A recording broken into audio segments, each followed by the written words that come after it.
احنا غالبا كل يوم بنسمع عن شركة جديدة بتفتح في مجال الفurniture في مصر، وتبص تلاقي كل موديلات واحدة، كلها شكل واحد، كلها بابلز، شيب واحدة.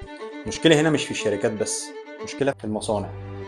عندنا مصانع جامدة جدا في مصر، عندنا مصانع رهيبة، إنتاجية رهيبة، خط إنتاج شغال، كواليتي نظيفة، كل حاجة كويسة جدا. بس للأسف احنا بنتعامل مع موردين، كل الشركات عبارة عن موردين. كنا زمان بنقول يا ريت نجيب من المستورد. المستورد زمان كان يعتبر احسن حاجه موجوده في الفرنش، مع ان كانت كواليتي وحشه جدا. خشبة شيب بورد، كونتر ابلكاش. هو الفكره في التقفيل. احنا عندنا مصانع في مصر رهيبه بتطلع انتاجات غريبه، بس ما حدش يعرف عنها حاجه. ما حدش يعرف اي حاجه عن مصانع موجوده في مصر، لان كلنا بنشوف البراند اللي موجود قدامي.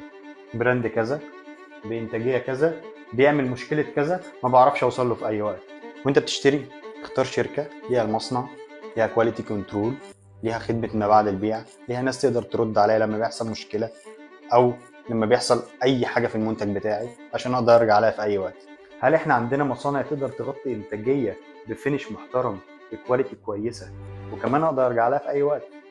خلينا نشوف مع بعض ده في الفيديوهات اللي جايه. انا خالد ناصر، جاي افهمك، مش جاي ابيع لك.